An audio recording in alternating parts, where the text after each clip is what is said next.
warahmatullahi wabarakatuh. Perkenalkan, nama saya Supriyani dengan NIM 05011282025084. Perkenalkan, nama saya Anissa Dia Faizah dengan NIM 05011122502090. Perkenalkan, nama saya Natal Widuri Pasaribu dengan NIM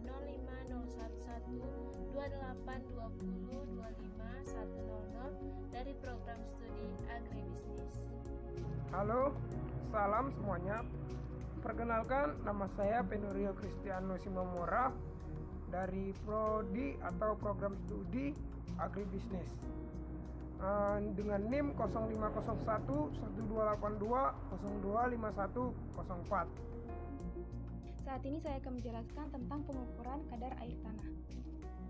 Air mengendalikan hampir seluruh proses fisik, kimia, dan biologi yang terjadi dalam tanah. Secara kimia, air berperan sebagai agen pengangkut zat larut dan juga suspensi yang terlibat dalam perkembangan tanah dan degradasi.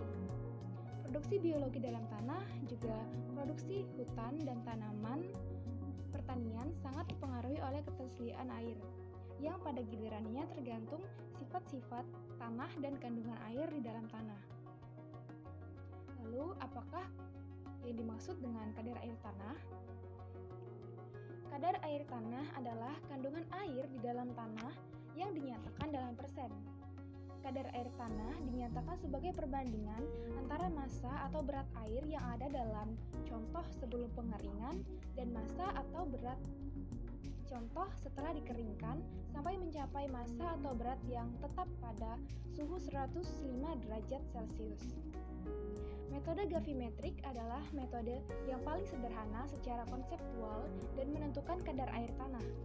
Pada prinsipnya, mencakup pengukuran kehilangan air dengan menimbang contoh tanah sebelum dan sesudah dikeringkan pada suhu 105 hingga 110 derajat Celcius dalam oven. Hasilnya dinyatakan dalam persentase air dalam tanah yang dapat diekspresikan dalam persentase terhadap berat kering, berat basah, atau terhadap volume. Proses penentuan kadar air ataupun KA membutuhkan alat dan bahan berupa neraca analitik, oven, ring sampel, serta cawan Petri. Sedangkan bahan yang dibutuhkan berupa sampel tanah. Sampel tanah yang direndam pada air selama 24 jam dengan ketinggian air sekitar 1/2 dari ring sampel. Adapun proses penetapan kadar air yang terjadi di laboratorium dengan cara-cara berikut ini. Yang pertama, timbanglah cawan Petri pada neraca analitik. Yang kedua, catat hasil yang tertera pada monitor. Ketiga, timbang kembali ring sampel di atas neraca analitik untuk mengetahui berat trunya. Yang keempat, catat hasil yang tertera di monitor kembali. Kemudian yang kelima, timbanglah ring sampel dan cawan Petri di atas neraca analitik untuk mengetahui berat tanah basah mutlaknya. Yang keenam, catat kembali hasil yang tertera di monitor. Yang ketujuh, lalu masukkanlah sampel tanah ke dalam oven untuk pengeringan. Yang kedelapan, kemudian timbang kembali pada neraca tanah yang telah dikeringkan. Yang kesembilan, kemudian catatlah hasil yang telah tertera kembali di monitor untuk berat tanah keringnya. Yang kesepuluh, masukkan kembali tanah kembali ke oven dengan suhu 105 derajat Celcius selama 1 kali 24 jam ataupun selama 1 hari. Yang ke-11, setelah 1 kali 24 jam, keluarkan ring sampel tanah menggunakan sarung tangan. Begitulah proses yang terjadi pada laboratorium untuk perhitungan KA. Berikut disajikan untuk contoh perhitungan kadar air. Jika diketahui lapisan pertama berat tanah basah mutlaknya yaitu 272,40 gram dan berat tanah kering mutlaknya sebesar 193,97 gram dan lapisan keduanya berat tanah basah mutlaknya yaitu 276,12 gram dan berat tanah kering mutlaknya sebesar 196,70 gram, dan volume ring seperti yang telah diketahui dan telah tertera pada contoh, maka perhitungan dapat dicari dengan rumus kadar air sama dengan berat tanah basah mutlak dikurang berat tanah kering mutlak dibagi dengan berat tanah kering mutlak dikali dengan 100%. Maka hasil dari lapisan pertama dengan lapisan kedua kadar airnya tertera pada contoh yang telah disajikan. Proses penentuan kadar air tanah di laboratorium yaitu menggunakan alat-alat seperti neraca analitik, oven, ring sampel, dan cawan Petri. Sedangkan bahan yang digunakan yaitu sampel tanah yang sudah direndam air selama 24 jam dengan ketinggian setengah ring sampel. Cara kerja penetapan kadar air tanah di laboratorium adalah sebagai berikut. Pertama, preparasi atau penyiapan sampel.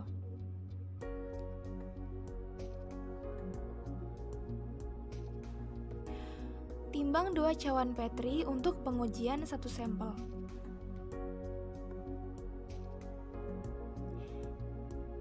Tiap cawan ditimbang secara duplo atau 2 kali, kemudian catat hasil timbangan.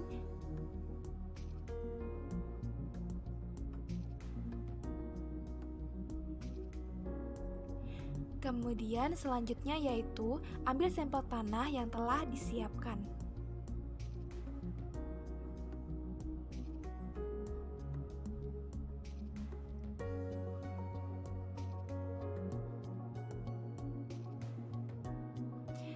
Sampel diambil sebanyak 2 buah dan ditempatkan dalam cawan yang berbeda. Selanjutnya yaitu penimbangan sampel. Timbang cawan yang berisi sampel pengujian secara 2 kali atau duplo, kemudian catat hasilnya.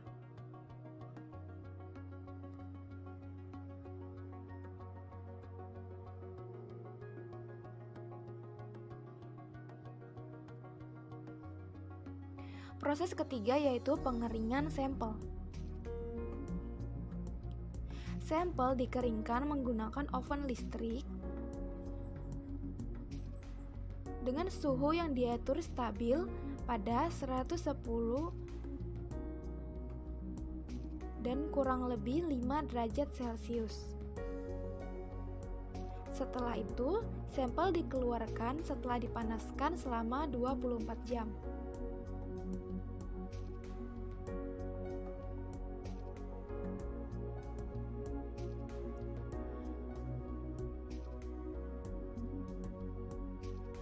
Sampel didiamkan selama 1 jam sebelum dilakukan pengujian.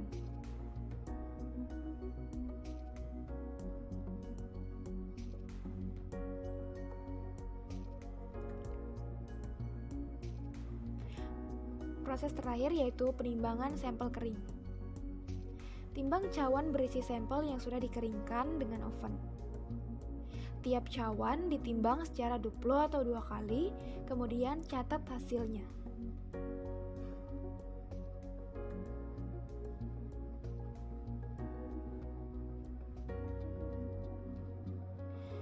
Setelah itu, data dari sampel dapat dianalisis.